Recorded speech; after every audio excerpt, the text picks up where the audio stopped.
Hello friends आज मैं आप सबको एक दवाई, केवल एक ऐसी दवाई के बारे में बताऊंगी जो मर्दों में नपुंसकता पैदा कर रही है और साथ ही साथ क्या होता है ये इरेक्टाइल डिसफंक्शन, उसके कारण क्या है कि मर्दों में आजकल इंपोर्टेंट जो हो रहे हैं, कारण जो बन रहा है वो क्या है और किस मर्द को, किस लड़के को कहते हैं कि हाँ वो इरेक्टाइल डिसफंक्शन की प्रॉब्लम को जूझ रहा है, कि उसके अंदर ये बीमारी है और उसको आप कैसे ठीक कर सकते हो। तो दोस्तों इस वीडियो को एंड तक देखिएगा। वीडियो हर लोगों के लिए, सभी लोगों के लिए बहुत ज्यादा जरूरी है। अगर आपको मेरी ये वीडियो पसंद आए तो जरूर से उसको लाइक करिए। दोस्तों मैं बहुत ही ज्यादा आपसे हम्बल रिक्वेस्ट करती हूँ कि मेरे इस channel, YouTube channel doctor Shahla रोग व उपचार को अगर अभी तक आपने सब्सक्राइब नहीं किया है तो जल्द से जल्द सब्सक्राइब करें।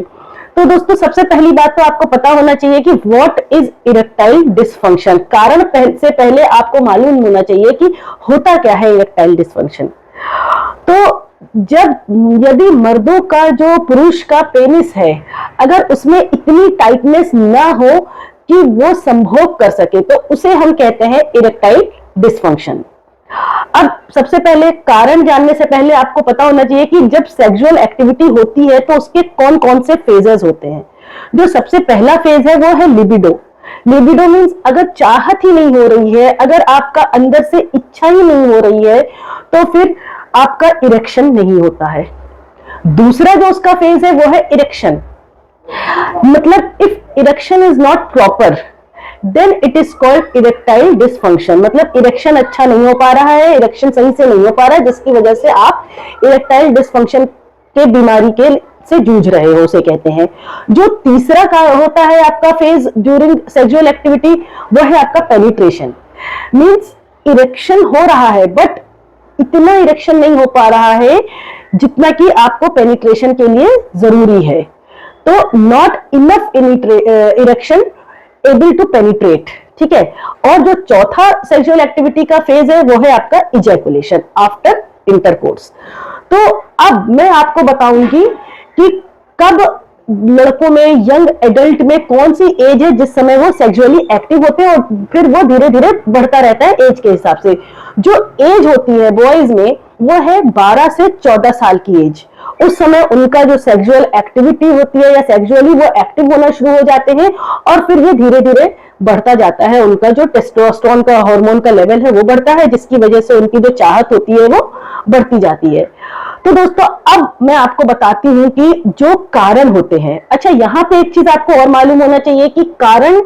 अलग अलग लोगों में अलग अलग होते हैं। जैसे कि कहने का मतलब है मेरा, अगर स्कूल गोइंग बच्चा है जो कि अपने हायर टाइम पे है, मतलब 11th-12th क्लास का है या कॉलेज में उसने एंट्रेंस ले लिया है, मींस एक टीनेज ग्रुप का बच्चा है, अगर 15, 17, 16 वाला एज है, या जस्ट अभी उसने स्कूल पास किया है और अब वो कॉलेज में आ रहा है, 17, 18 की एज है, तो उनमें जो कारण है, सबसे पहली बात तो ये कि या तो वो मास्टरबेशन करते हैं, या तो नाइटफॉल हो जाता है, या मास्टरबेशन ज्यादा करते हैं जिसकी वजह से उनके एक मिथ बन गया है कि शायद वो मास्टरबेशन कर रहे हैं जिसकी वजह से उनके अंदर इरेक्टाइल डिसफंक्शन की परेशानी पैदा हो रही है।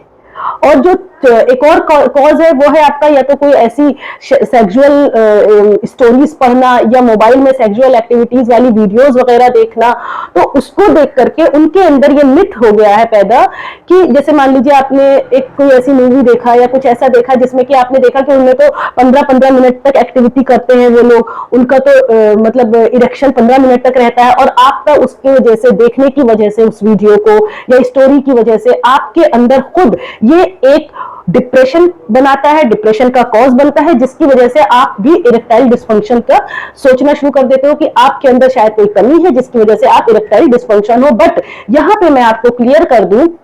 कि जो सेक्सुअल एक्टिविटी के समय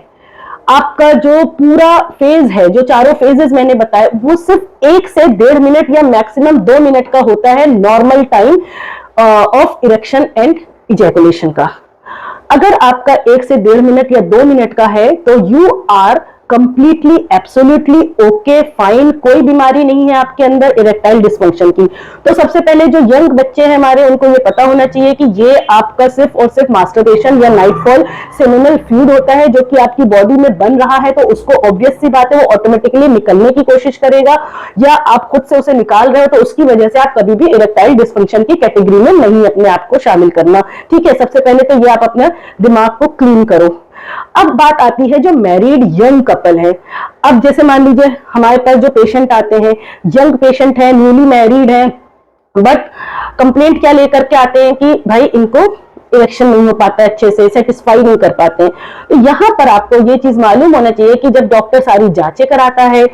सारी रिपोर्ट्स आपकी देखता है और आपसे डीपली क्वेश्चनिंग करता है, तो ये पता चलता है कि हस्बैंड में कोई कमी नहीं है, वो एक्चुअली में बिल्कुल फिट फाइन है, इरेक्शन भी बिल्कुल सही हो रहा है, उनका हिस्ट्री से पता चलता है इरेक्टाइल डिस्फंक्शन की कोई उनके अंदर कमी नहीं है। जो कॉज निकल कर आता है वो बहुत ही शॉकिंग होता है, वो ये कि फीमेल का शायद कहीं अफेयर है, या फीमेल का पहले से कहीं पे दिल लगा हुआ था तो वो जबरदस्ती उसको दबाव में उसने शादी कर लिया है, तो वो ब्लेम कर रही है अपने पार्टनर को कि इनका इरेक्टाइल डिस्फंक्शन है जो कि मुझे सेटिस्फाई नहीं करते हैं, जिसकी वजह से और एक्चुअल में फिर मेल अपने आप को एक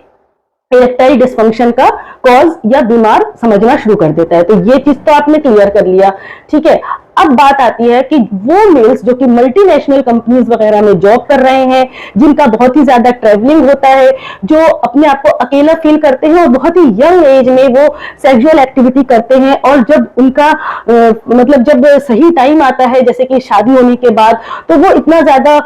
बिजी है अपनी लाइफ में, अपने पर्सनल लाइफ में, अपने फैमिली लाइफ को टाइम नहीं दे पा रहे हैं, जिसकी वजह से वो फेडअप हो गए हैं, वो अच्छे से पार्टनर के साथ अपने रिलेशन नहीं कायम कर पा रहे हैं, तो उनका लिबिडो होने लगता है। लिबिडो मींस मैंने अभी तक आपको बताया कि लिबिडो होता है जब आपकी इच्छा नहीं हो रही हो, और इच्छा जब नहीं होती है तो ऑब्वियस सी बात है इरेक्शन नहीं होगा, तो सेक्सुअल एक्टिविटी आपकी नहीं हो पाएगी अच्छे से। तो दूसरी कैटेगरी में वो लोग आते हैं जो कि ऑलरेडी बहुत ज्यादा बिजी है, स्ट्रेस में जाना शुरू कर देते हैं, डिप्रेशन में चले जाते हैं, जिसकी वजह से उनको लिबिडो होता है, और लिबिडो होता है तो उनकी सेक्सुअल एक्टिविटी या इरेक्शन नहीं हो पाता है। ठीक है,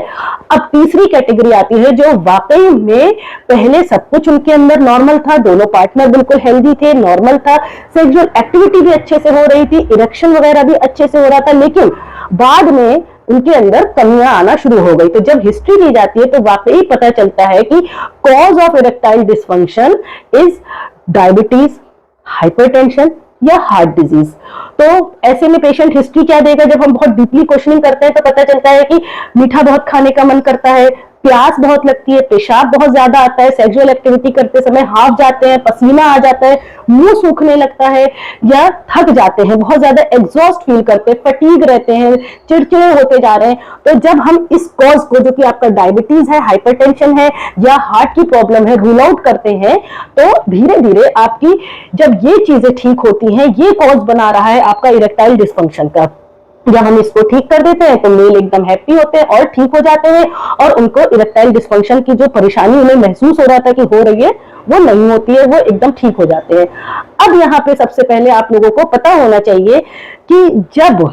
हस्बैंड और वाइफ या मेल पार्टनर और फीमेल पार्टनर, जब दोनों पार्टनर तैयार होते हैं रिलेशन बनाने के लिए मेंटली फिजिकली, तो उन्हें उनकी बॉडी में स्टिमुलस मिलता है, जिसकी वजह से जो पेनिस का जो ब्लड सप्लाई होता है, आर्टेरियल सप्लाई और वीनस ड्रेनेज, वो दोनों नॉर्मल रहता है, और ब्लड सप्लाई होने की वजह से उनकी पेनिस में इरेक्शन होता है और वो फिर अपना एक्टिविटी कंप्लीट कर पाते हैं। लेकिन यहाँ पे आप सबको ये मालूम होना चाहिए कि दोनों पार्टनर का विलिंग होना बहुत ज्यादा जरूरी है। अगर एक पार्टनर भी विलिंग नहीं है तो आपको स्टिमुलस नहीं मिलेगा, आपका फिर आप समझोगे कि आपको इरेक्टाइल डिस्फंक्शन हो रहा है, और आप फिर अपने आप को एक डिप्रेशन में जाने लगोगे, और आप अपने आप को एक इरेक्टाइल डिस्फंक्शन इंपोर्टेंट के मरीज में अपने आप को शामिल करने लगोगे।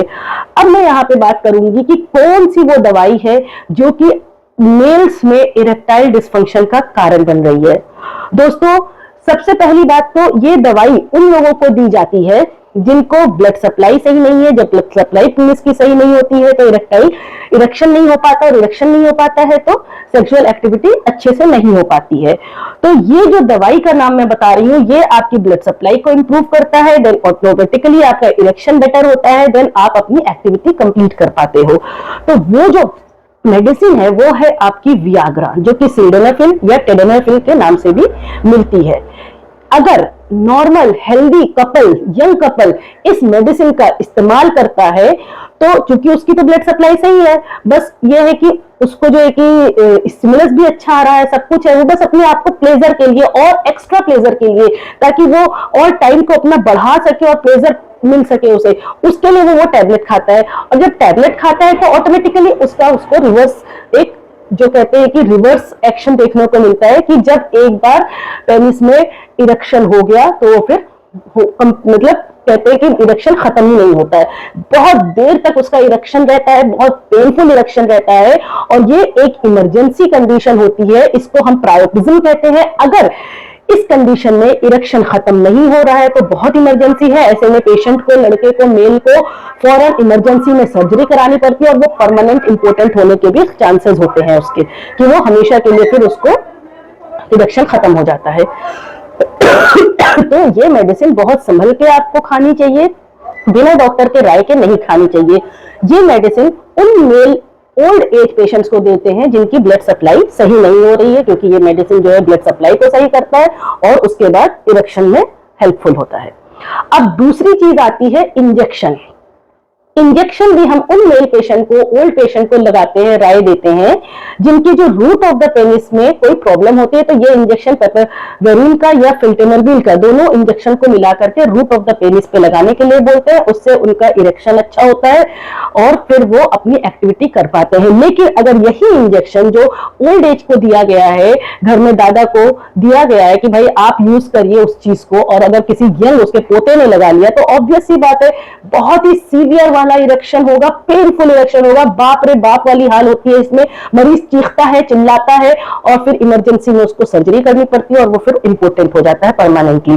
अब जो तीसरी चीज आती है वो है आपका, अगर male patient, old age patient है, 60 साल का, मानिए उसको टैबलेट दे दिया, ठीक है, उसकी ब्लड सप्लाई को इंप्रूव कर दिया, इरेक्शन बेटर हो गया उसका, बट उसकी वाइफ तैयार नहीं है, वाइफ अपना कह रही है नहीं जी हम तो पोता पोती वाले हैं, हमें नहीं करना है, हमको इन सब चीजों से अब मन नहीं करता, दिलचस्पी नहीं है। तो भाई ये सोचिए आप, जब इरेक्शन तब होता है और एक स्टिमुलस मिलने के बाद ही आपका इरेक्शन बेटर हो पाएगा। अगर मान लीजिए दवाई खा लिया मेल ने और वाइफ रेडी नहीं है, उस कंडीशन में क्या होगा, उस दवाई का आपको रिवर्स एक्शन देखने को मिलेगा, आंख एकदम लाल हो जाएगी, कान से एकदम धुआं सा निकलेगा आपके, और साथ ही साथ आपका मुंह सूखेगा, गला सूखेगा, एकदम चक्कर आ जाएगा, आंख के आगे अंधेरा सा छा जाएगा, रिवर्स एक्शन आपको देखने को मिलेगा, फेंट, एकदम बेहोश जैसी हालत हो जाएगी। तो ये दवाई भी तभी काम करती है जब मेल पार्टनर और फीमेल पार्टनर दोनों एग्री हो, क्योंकि स्टिमुलस मिलेगा उसके बाद ही इरेक्शन होगा, ठीक है। तो फिर ये टैबलेट, जो टैबलेट वियाग्रा या सिल्डेनाफिल या टेडेनाफिल मैंने बताया है, ये तभी लेना चाहिए ओल्ड एज पेशेंट को भी जब आपकी फीमेल पार्टनर एग्री हो। अब चौथी चीज आती है कि भाई फीमेल पार्टनर भी एग्री है, मेल पार्टनर भी एग्री है, बट ओल्ड एज में है दोनों के दोनों, तो ऐसे कंडीशन में क्या करें, ब्लड सप्लाई खराब हो गई है, ब्लड सप्लाई कट ऑफ हो गई है आपके पेनिस की, मेल के पेनिस की, तो ऐसे कंडीशन में क्या करते हैं कि हम पेनिस प्रोस्थेसिस कराते हैं। अब पेनिस प्रोस्थेसिस भी दो तरह का होता है, एक होता है जो जिसमें परमानेंट हल्का सा इरेक्शन रहता ही है पेनिस में हर समय, वो थोड़ा सा लोकल होता है, सस्ता होता है, और जो दूसरा कैटेगरी होता है वो बेस्ट वाला होता है, थोड़ा एक्सपेंसिव होता है, उसमें आप मेल्स के ग्रोइन रीजन में दोनों साइड सिलिकॉन प्रोस्थेसिस फिट कर देते हैं वहां पे, और उसके बाद जब उनको एक्टिविटी करनी होती है, वो बलून होता है उसमें, वो उसको दबाते हैं तो उसमें फ्लूइड आता है, फ्लूइड आने से फिर इरेक्शन होता है, और फिर वो उसमें प्रोसेस होता है कि फिर आप प्रेस करोगे उसे तो फ्लूइड वापस रिवर्स बैक आ जाता है, ठीक है। तो ये कंडीशन होती है अगर दोनों मेल और फीमेल पार्टनर एग्री हैं, चाहते हैं, ओल्ड एज हो गई है, 55-60 साल की उम्र के हो गए हैं, और उसके बाद भी अपनी सेक्सुअल एक्टिविटी को, अपने आप को यंग रखने के लिए, अपने आप को एडल्ट रखने के लिए और अपने आप को एक फिट रखने के लिए, वो सेक्सुअल एक्टिविटी को कंटिन्यू रखना चाहते हैं, तो ऐसे पेशेंट में हम फिर पेनाइल प्रोस्थेसिस कहते हैं। अच्छा, मेरा यहाँ पे एक यंग एज के लिए, जो यंग कपल है, यंग स्टूडेंट है, उनके लिए सिर्फ एक यहाँ पे एक आप लोगों को राय दूंगी कि आप प्लीज आप मास्टरबेशन को, नाइटफॉल को या मूवीज देख करके, क्योंकि मूवीज में ना दोस्तों बहुत सारे कट होते हैं, टेक होते हैं, रीटेक होते हैं, कट होते हैं, टेक होते हैं और रीटेक होते हैं, तब जाकर के वो टाइम पीरियड ड्यूरेशन आपको बढ़ा हुआ दिखता है कि 15 मिनट 20 मिनट कर रहे हैं एक्टिविटी को, बट ऐसा एक्चुअल में नहीं होता है। मैंने आपको बता दिया कि 1 से 1.5 मिनट, मैक्सिमम 2 मिनट के लिए इरेक्शन होता है, देन इजैकुलेशन हो जाता है, सेक्सुअल एक्टिविटी पूरी हो जाती है। तो ऐसी कंडीशन में आप प्लीज इन चीजों को, इन बातों को लेकर के अपना डिप्रेशन में मत जाइए, अपनी स्टडी को हार्म मत पहुंचाइए, आप अपनी स्टडी को कंप्लीट करिए, आप एक माइंड हेल्पफुल कंडीशन में रहिए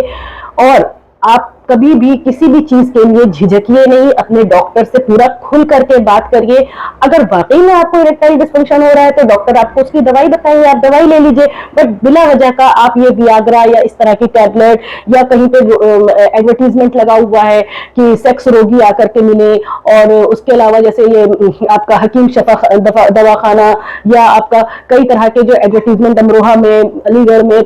दीवारों पे चिपके रहते हो और आप वहां चले जाते हो और दवाई लेते हो, पूछते हो और फिर उसके बाद आप उसको खाते हो, तो उसका साइड इफेक्ट हो रहा है कि आजकल यंग पेशेंट जो है, यंग कपल जो है या यंग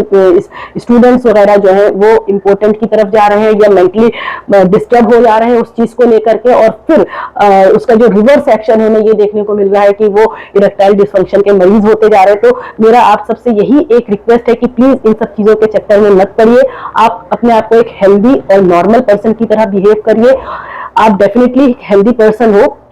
अगर आपका कोई सवाल है तो कमेंट करके पूछिए। दोस्तों मुझे आपसे बहुत ज्यादा रिक्वेस्ट है कि मेरे चैनल को जरूर से सब्सक्राइब करिए और इस वीडियो को लाइक करिए और शेयर करिए। Thank you.